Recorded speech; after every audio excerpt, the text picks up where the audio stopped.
This week, I welcome British author Elizabeth Chatsworth to the show. Elizabeth is the author of the Brass Queen series, an award-winning Gaslamp fantasy set in an alternate Victorian era. The series brims with quirky characters and a delightful touch of humor, which shines through in our chat. If you're a fan of humorous adventure tales and headstrong heroines, you'll want to meet Constance and her dog Boo. So grab a cup of tea. Just be sure it's properly brewed, as my British guest will insist. Get comfortable and listen to Elizabeth as she introduces you to the whimsical world and charming characters of the Brass Queen series. This is the Brewing Fiction Podcast.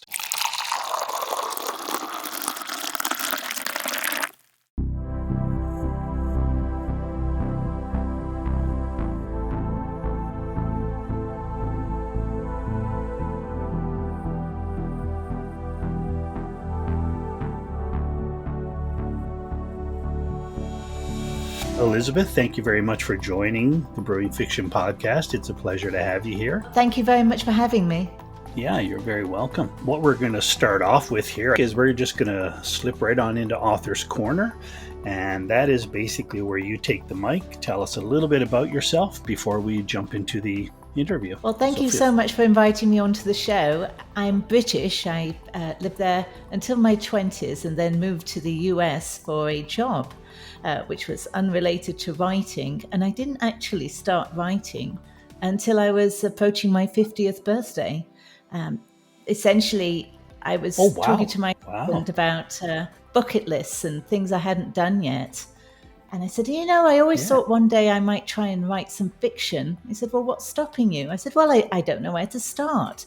So he said, well, why don't you sign up for a course? So I signed up for an online course on how to write fantasy, and that got the ball rolling. So before that, I hadn't written any fiction at all. Wow. So that came together pretty quickly for you then? Yes. I mean, I was tremendously lucky. Most new writers would have a difficult time finding a publisher, agent, all that kind of thing. And I was just very lucky that my first two books have got picked up.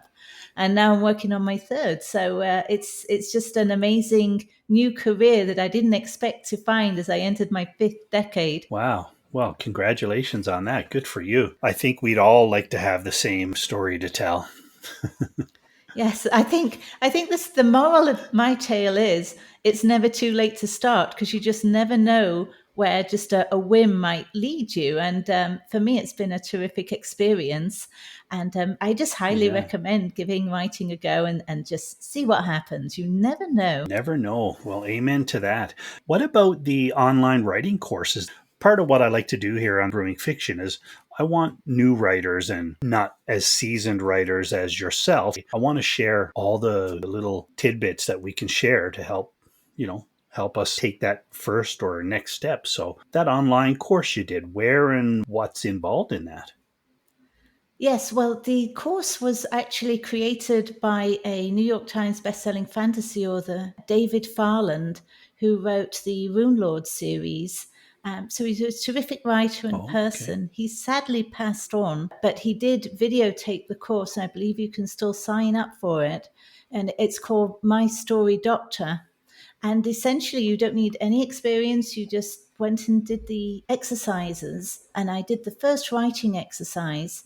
And this is where I found my treasure, so to speak, because I wrote this first exercise not knowing if I had any talent or hope, or if I was just wasting money or just simply deluded, as is often the case with me. And David very kindly read what I'd written, which was a world building exercise. And just for fun, I'd written a steampunk world. And he said, I love this. If you turn this story, these characters, into a novel, I would read it for you and give you feedback, because you've really got something here. And I was blown away. I didn't expect that. I hadn't done anything at all writing before.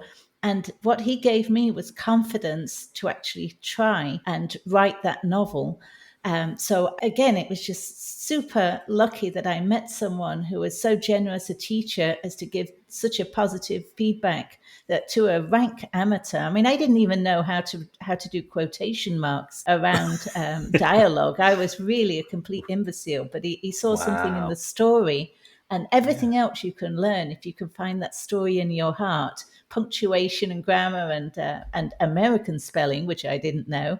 You can find Hmm. all those things later. You can do all that in editing. Just find the story that's in your heart. That is a fantastic start to this podcast. I'm going to take the time myself to look for that course to see what all is involved. Hopefully, other listeners are sparked to do the same. All right, Elizabeth, let's have a little bit of fun here with what I call Fast Five.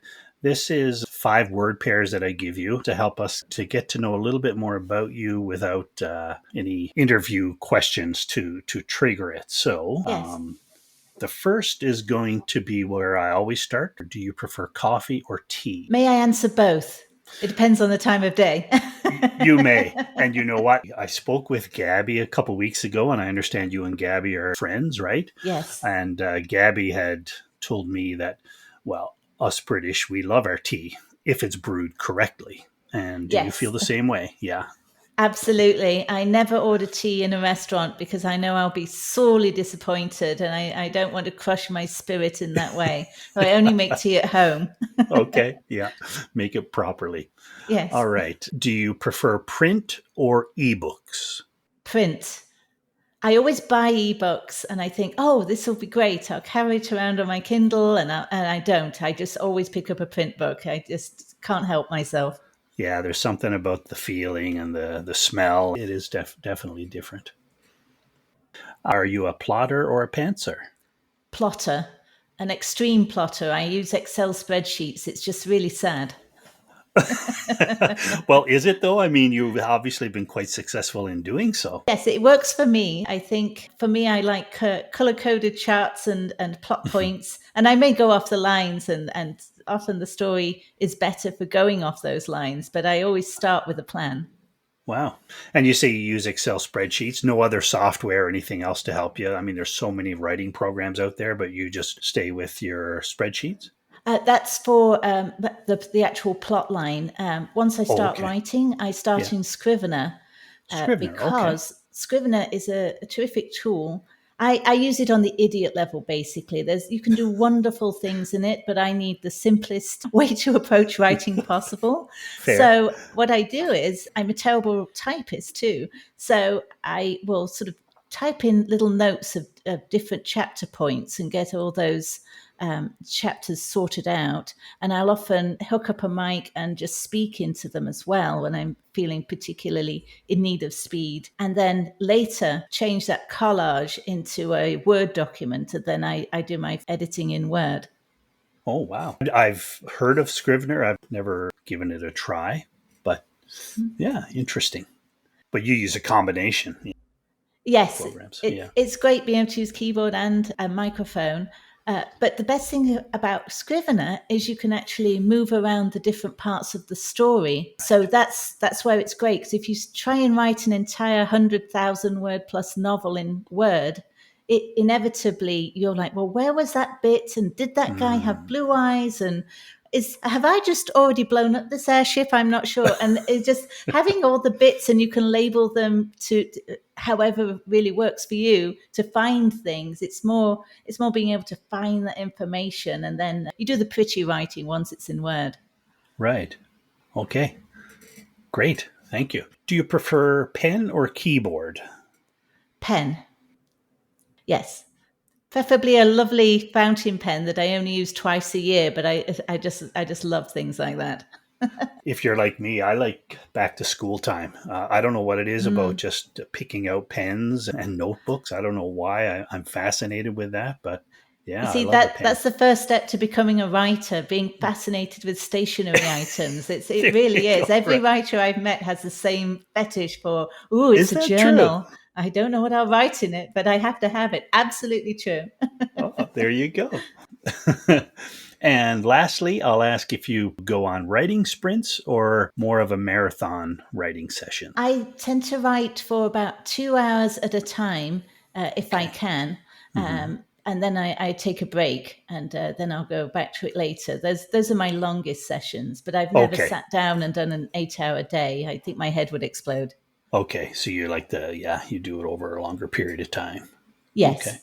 Yes, Good. I'm writing long fiction over 100,000 words, so it's for if I tried to do it all at once, I don't think that would work for me.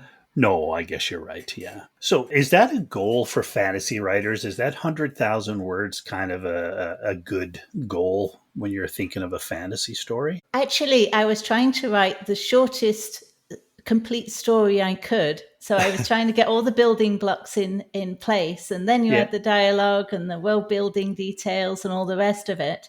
So I aim for 80, I end up at 120, and then it gets edited down to about 104 or whatever. So I Okay. am trying to write briefly and succinctly and just the important things, but it just grows, especially when you're trying to add in world building details.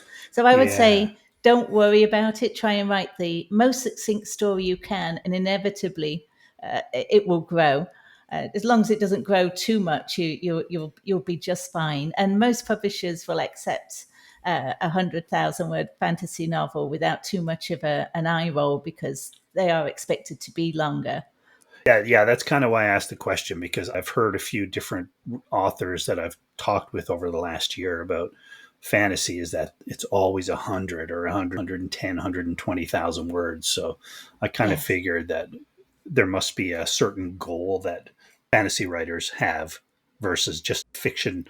For me, I'm striving for 70 to 80,000, and that's Yes. just general fiction, horror, definitely not fantasy.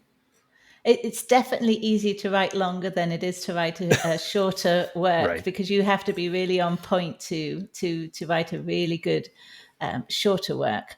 So aim Sure. for that, and then if it goes over a little, you're fine. Yeah, But for but sure. don't set out to say I'm going to write 150,000 words, because you're just going to end up cutting them all. You're going to waste time. So just go as Yeah, succinct as you can. good advice. Well, thanks for that, Elizabeth. So that is our fast five. And let's jump right into the interview. Sure. What inspired you to start writing? Where did you get your start? I think you kind of alluded to it already, so forgive me if I make you repeat yourself. Sure. Well, it was essentially, I've always loved reading fiction, and I'd always had that desire to try it one day, but I just didn't. I mean, 5 decades on gone by and I hadn't started. And I have no good excuse for it. I mean, maybe if I'd started when I was 20 or 30, even 40, I would have had shelves of books. But I think the heart of it is I was just afraid to try, afraid to find that I didn't have the skill or talent or patience to actually finish something. So it's easier to think, oh, I could be a writer, than to actually sit down and see if you can do it.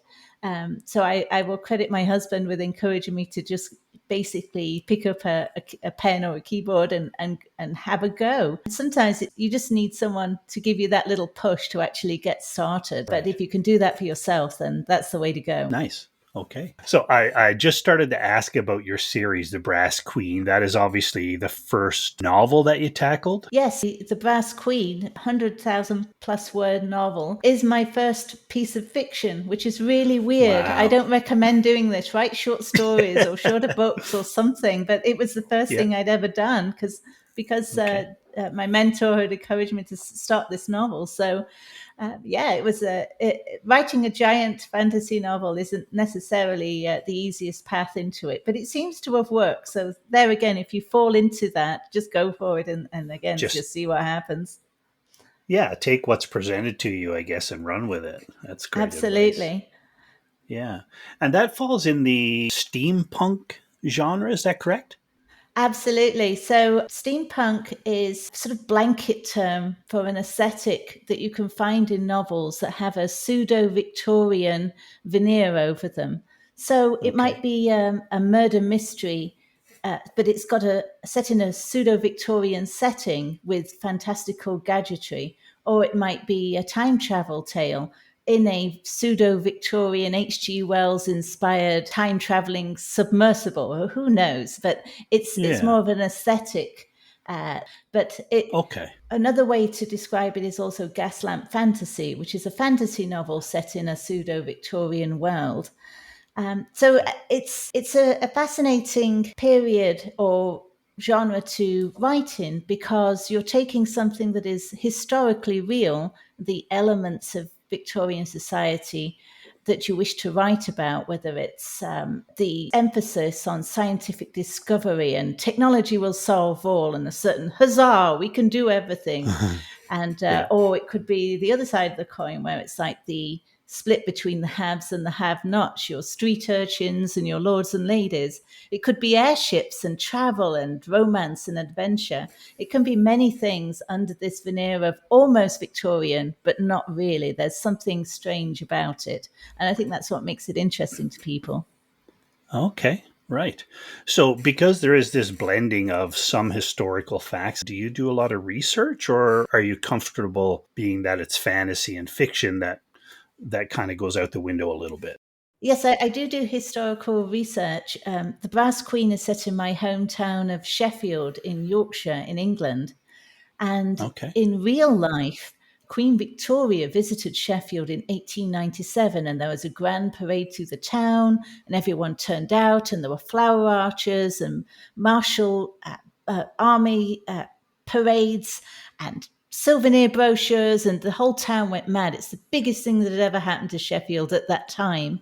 And so Okay. that is an important element in my book, The Brass Queen, because my heroine, Miss Constance Haltwhistle, has pushed her way onto the flower arranging committee for the Queen's visit. So it's sort of in the background that the Queen is coming. And because I Oh, do sort of comedy adventure books, of course there's going to be an assassination attempt on the Queen, and as well as on Constance herself. And is Constance going to be able to thwart it? Should she even bother? I mean, there's a lot of questions and different plot lines associated with the fact that the Queen is coming.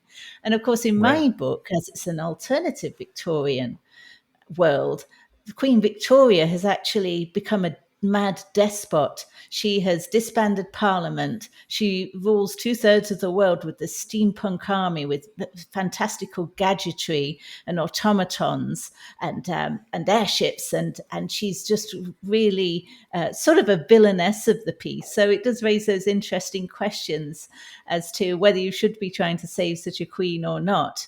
And certainly, my other hero, who's an American spy, America at this point is a neutral country in this strange new world state that we've created in this fantasy novel. He has his own opinions on whether this despotic queen should be allowed to run rampant over the world. So it's a lot of fun having those historical details. Like I can really produce this commemorative brochure from that actual parade that Constance was Okay. allegedly editing and arguing with the Yeah. printer about misspellings, and also have all these fantastical things and historical background going on as well, which is all completely made up. Wow. Sounds very fun, though. Yes. Yeah. Awesome. Okay. Where do you feel your best response from readership is then? Because it's based over in your part of the world, do you find you've had more success in selling in Britain or in America? I was very lucky to be picked up by an American publisher, and they definitely helped to mold it toward an American audience. So there's a little bit more explanation of British society, even this pretend British society, than perhaps would have had if it was just to a straight British audience. But the fun Fair. is, my heroine's British and my hero is American. So that conflict between the two cultures is actually part of the humor and part of the friction in their relationship. So it sort of became a little bit of a joke in of itself in the book that this Brit was Right. trying to write for an American audience a book about a pretend British empire. Okay. And is any of that from your experience in Britain and then your experience living in the US? Definitely. I think as an immigrant, you tend to see both your home country and the country you've chosen to live in through very different eyes from folks who've actually stayed where they were born and bred. And I Right. think it gives you a fun outsider view of being a stranger in a strange land and just being able to pick up on some things that perhaps other folks don't think are important or whatever. And it makes it fun. It's actually it's an experience as a human being I'd highly recommend, is traveling somewhere and living there for a while, wherever you go, because you'll learn Right. so much about yourself and about the people and the world around you. So I think a lot of that outside viewpoint does inform a lot of the jokes that happen in the Brass Queen series. Nice. Yes. What the novel sounds fantastic. You've got a lot of positive reviews about your world building specifically, and now I know why. Your mentor fell in love with the world building exercise that you did. But the reading that I'm doing and what I'm hearing from you, there's a lot about your characters that I think is interesting as well. So, as part of your course, did you learn how to approach character development as much as you did world building, for example? There were definitely elements in the course about that, but Yeah. I'll just be honest, I took a shortcut. I based some of the characteristics of the characters on people I know and took things to their Ah, illogical extreme. okay. My I was going to ask heroine that exact question. Yeah. my heroine Constance is an ultra extreme version of the confidence that I had when I was maybe 18 and traveling the world, thought I knew everything, and Uh-huh. just Constance at 21 has that same confidence that, oh, whatever it is, I can handle. I can do anything. All I have to do is just try. And she has that just buoyancy, which I adore, which gradually chipped away at me. But right now, I'm just sort of like, well, maybe I can do it, but there's something about her that she's just got that where it's just, and I love that about her. It gets her into a Okay. world of trouble. She has many flaws and faults, and she's certainly not a character model for anybody to be like, but that element of that sense of adventure is just something I adore about her. And all my characters have something where an element of someone I know who I just I've taken to the extreme. Like, for instance, Truesdale, who's my American cowboy spy hero, he's the sort of voice of reason amidst Constance's general craziness and getting everyone into bother, and he tries to do the right thing and so on, but he's also got his flaws as well, of course. But elements of that, a person trying to hold it together when chaos is all around them, is something that my Yeah. husband is very familiar with because Okay. he's married to me. So it's like I appreciate that about it so much. So I could draw on that and put it into my male character, and it just works beautifully because you have such sympathy for poor Truesdale half the time, and it's just but you're just hoping he'll always keep doing the right thing, and so far he has. He has. Okay. Did you find it difficult to write a male character? I know some writers have difficulty and they have to use different techniques to help them write characters of the opposite sex. Do you find it difficult to write a male character, or do they just present themselves the same as a female character? I just approach any character as a person. They've got their quirks, their flaws, their good points, their bad, their background, their connections, and I write them as a person. And I haven't really thought too much about, well, is this male or female? Because I don't think it Okay. really matters, that binary thinking. They're just a fun character. For instance, Right. one of my side characters is Corley, who's a crotchety old servant of Constance. She's an aristocrat. So he's done Mhm. the yes, m'lady, following her around since she was a toddler. But he's very cranky and grumpy and doesn't want to travel and is just generally horrified by the adventures they get into. And that could just as easily be an elderly lady with the same attitude, and the jokes would still hit the same way. So I don't Perfect. think it would have made a difference. But Okay. I have chosen to make most of the servants around Constance male, just because it's to reflect that she is trying to make her way as a single female in a very male orientated world, this pseudo Victorian society. So it just Okay. basically gives her more to rage against. But the actual characters themselves could have been male or female, but I've chosen Could to have been make them either. male so that she can get Okay. more frustrated about it. Okay. And that's great advice, too. Maybe that's a bit of a fault that some of us new writers may take. If you think too hard about it, maybe you're just making mountains out of molehills, as they say. So, Yes. yeah, that's great advice. Okay. I'd be remiss if I didn't talk about your dog, Boo. I'm an animal lover. Tell us about Boo and the character in the series. Who came first, your live dog Well, or your character in the story? my character in the book, was actually still working on drafting The Brass Queen, and there was this Yorkshire Yeah. Terrier called Boo, short for Yeah. Boudica of Haltwhistle Hall, who's this little bit of fluff that Constance adopts, basically. And there's a Yeah. character reason for that is it's to show she's got a heart, because she can be very obnoxious and boisterous and Okay. demanding, Yeah. but she's got I a got heart. it. But also she's a huge animal lover. And Mm-hmm. it's that connection to the natural world. So there was a plot reason for her meeting this dog, but mostly it's just cute and funny, and it's another sort of antagonism with the hero because it bites him all the time.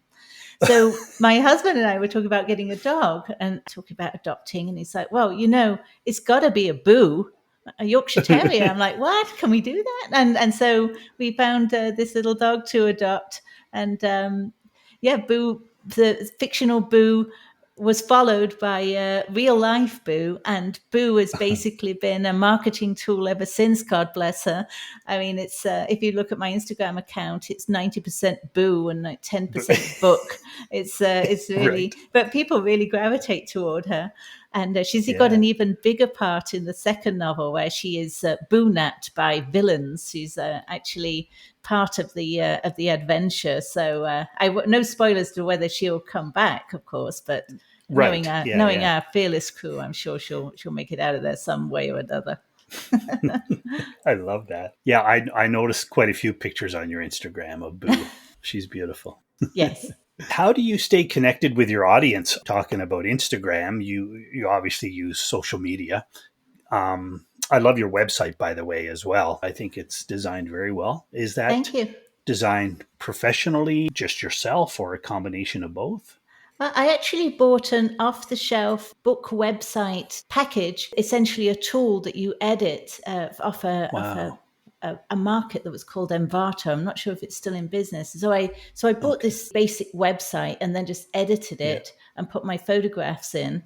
And Wow. it's worked out quite well, but it was a bit of a nightmare, I will say. I mean, if you can Was afford to it? pay someone to do it, then please do, because you will faff about forever, and you'll get it perfect, and then you'll accidentally delete a page, or at least I did. And but in the end, you get there. I wanted something that was easy to maintain. The back end is WordPress, and Yeah. what I wanted to do was have a place where you could go to find information about myself as an author, sign up for my mailing list, which is important to connect with your audience. And Right. I have thousands of people on the mailing list, and I send these things out, and I think, oh, well, I'm sure no one will read it. And then people will write back to me. And even now, after 4 years of being published, it's still a surprise to me, like, oh, wow, you do read this. And I'm like, yeah, no, Boo Wow. is fine. Thank you for asking. And I'm glad you like that chapter. And oh yeah, there's more of that coming. And so that's one of the main ways I have interaction. And other than that, it's Facebook and Instagram. And Facebook and Instagram. then I Okay. just basically post photos and I wish people a happy birthday. And it's not all, hey, I have a book out, because they know that. I don't really focus on that. It's just more just being a person versus being an author persona. I'm just myself. Nice.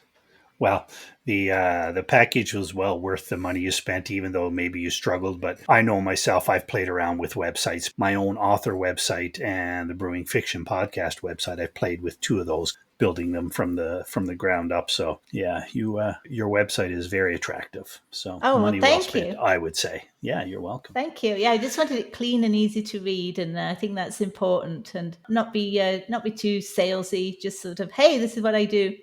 Take it or leave it, and hopefully people take it. Wonderful. Good for you. I noticed on there you have a book club kit. Yes. So is that something that you thought of yourself?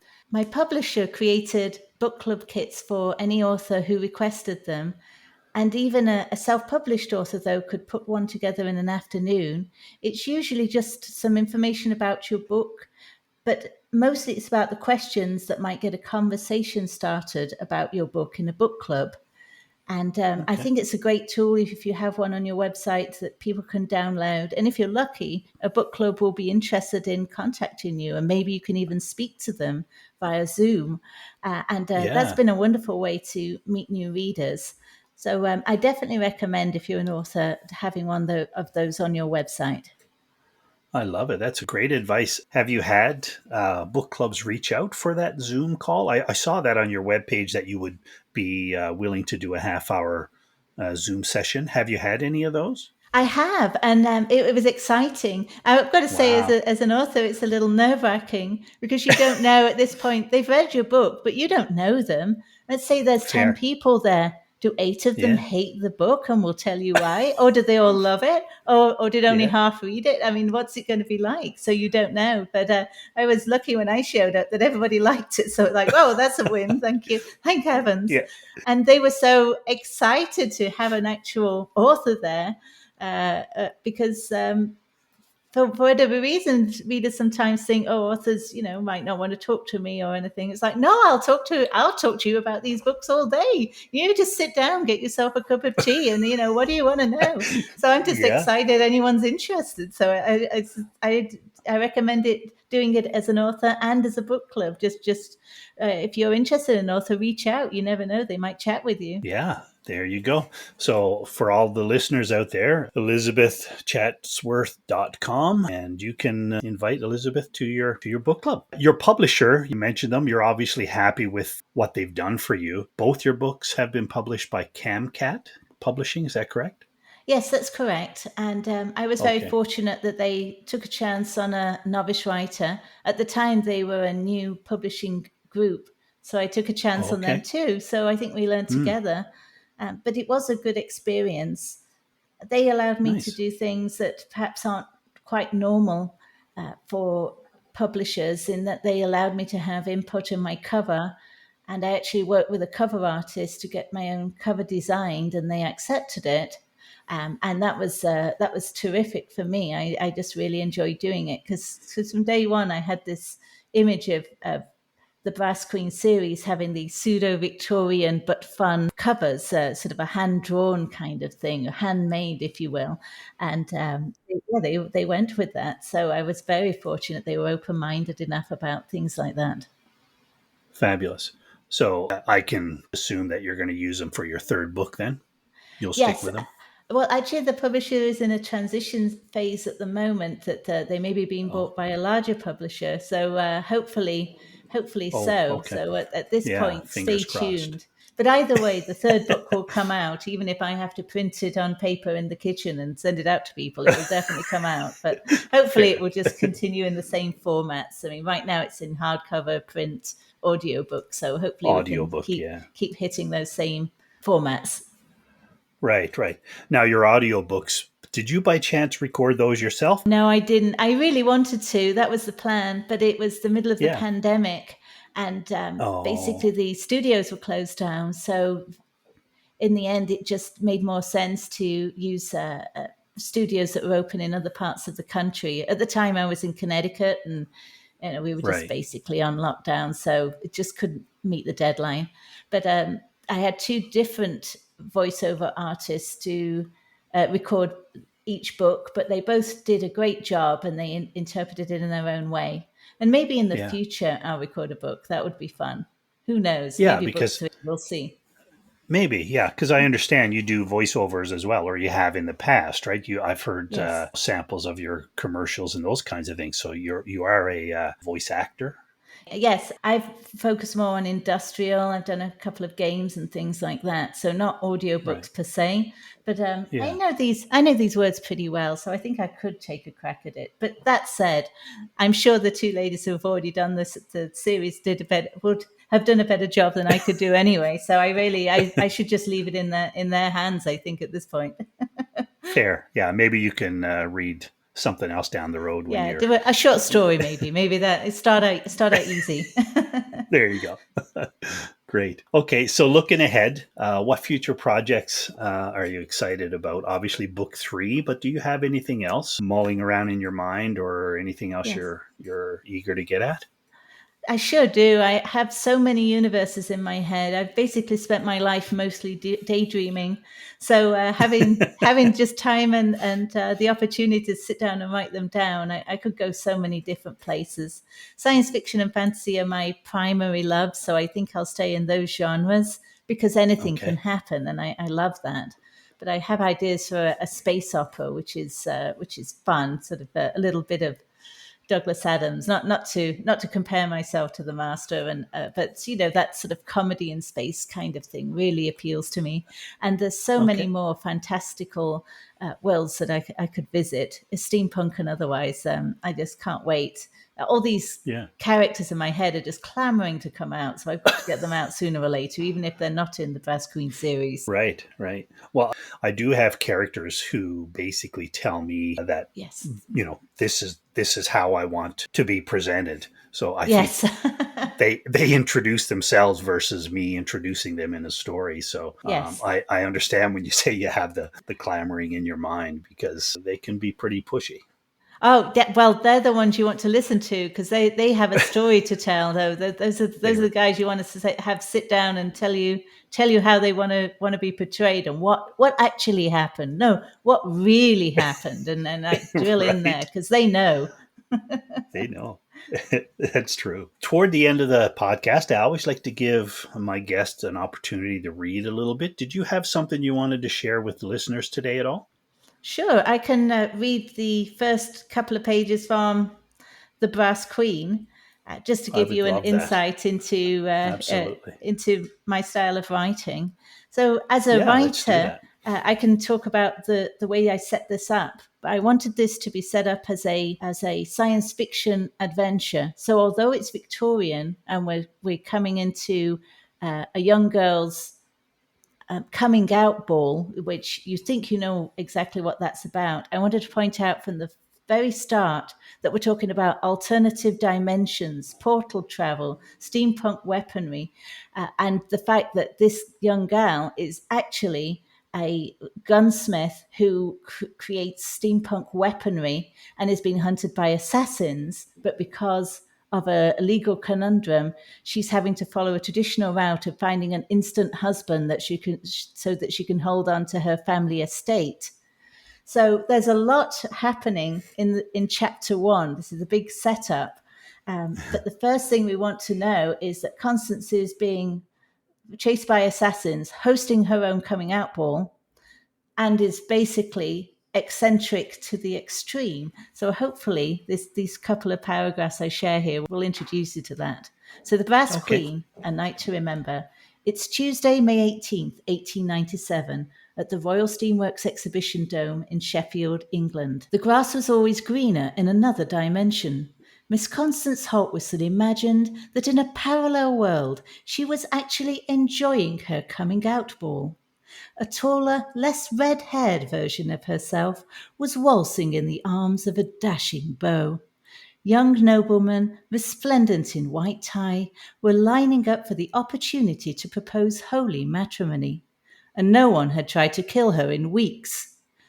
Her score for the evening stood at marriage proposals, none, embarrassing incidents, 24 and counting. Dropping an ivory fan into the punch bowl had raised eyebrows. Wearing steel toed ankle boots instead of dance slippers had drawn more gasps than she anticipated. And mistaking a cigar in an earl's pocket for a concealed weapon, then demanding he disarm himself before she damn well did it for him. Alas, sometimes a cigar was just a cigar.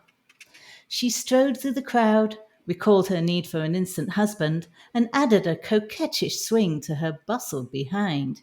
She glanced over her shoulder as laughter erupted from her aristocratic guests. Her unmarked dance card lay upon the parquet floor. She'd missed her bustle pocket again. Cheeks aflame, she swooped up the errant card and scurried into a forest of willowy debutantes. Each swan-necked beauty held the attention of at least 3 bachelors, none of whom spared Constance a second look as she made her way toward the centre stage. Mentally rehearsing her hopefully crowd-pleasing speech, she skirted the edge of the dance floor. Shoulders hunched, she snuck glances at her guests as they clustered in their favourite cliques. They posed and preened, blissfully unaware of the multiverse, ever secure in the knowledge there was safety in numbers. Thanks to her portal-tripping mad scientist of a father, she alone knew better. Perhaps in one of those alternate worlds she was already dead. A pale corpse slumped beside the dance floor, crimson life staining the parquetry as the orchestra played on. Or she was dying, cradled in the arms of a love-struck Adonis who dabbed her brow as she murmured, "No, really, I'm fine. Do try the vol au vents." Oh, how he'll miss me. I don't know if that was too long, but you can cut that as short as you like. Oh no, that was no, not at all. You could keep going. It's awesome. I think you could do a really good job on your audiobook yourself. You definitely have a knack for reading. Yeah, it's enjoyable. Oh, thank you. All I can hear is my you bet. mistakes as I trip over words. But, it's all in the ear of the ear of the listener. The listener, yeah. And actually, that's what I do. I listen to books versus reading. As much as I like holding hardbacks, I love a good audiobook. Yeah. Oh, good. Well, Brass Queen series out on audiobook now. It is so. I know. I saw that. Actually, it's funny. My wife and I were talking each week that I have a guest. I tell her, what the genre is or what the book's title is, what it's about. And then as soon as I mentioned that there was a dog named Boo, that was it. Because my wife is a dog sitter. So she is all about listening to or hearing about Boo. Oh, she'll love book 2 then, because Boo's a little more prominent. A little bit more, you said. Yes. Yeah, for sure. No, we'll have to give that a listen. So do you have a title for book 3, or are we too far away from that? I think we're too far away. My joke title is "We'll Always Have Powys." Powys is a town in Wales, but that's just for me. I don't think that. I'm sure 100% guarantee that will never be on a shelf. Okay, fair. No, it's a bit early. And how far along are you in your writing of book 3 then? I have it plotted out in lovely Excel with color charts, and now I'm just doing the pesky writing down in Scrivener part. So give me a year, I'll be there. Okay, so hopefully 2025 we'll have it. Yes, that would be great. Fingers crossed. Good. Yes. Awesome. Okay. Elizabeth, it's been a pleasure meeting you, chatting with you. I speak for hopefully all of our listeners that Brass Queen is now on our reading list. And I look forward to maybe chatting with you again down the road when book 3 comes out, or if you take the plunge into a different world or a different universe. I'd love to have you back on the podcast, and we'll chat about that. Thank you so much. I'd love to. Yeah, no, you're a delight to talk to, and I can tell you have a really great sense of humor, and I'm sure that's going to come out in the book. So I'm looking forward to that. Well, I've always said I'm much funnier on paper than real life, and I guarantee you read the books, you'll find out that's true. Is that true? Okay. Well, I've already had a good chuckle, so I'm sure I'm in for a treat. Great. Thank you. Thanks, Elizabeth. Join us next week as Heather and I welcome Christopher Stanfield to the podcast. Chris, a West Texas native, began writing at an early age. However, it took him nearly 10 years to complete and publish his first novel. In November of 2020, Chris published the first of 3 books in his debut dark fantasy series, A Season of Angels, and has been extremely busy writing, self-publishing, and promoting ever since. His newest series, The Madness of Miss Rose, debuted in October 2022, with the eagerly awaited 3rd installment set to release on Halloween 2024. The series follows Apple Rose, a female serial killer whom readers can't help but root for. Tune in next time as we delve into the dark mind of prolific author Christopher Stanfield. That's next time on the Brewing Fiction Podcast. Thanks for listening. Cheers, everybody.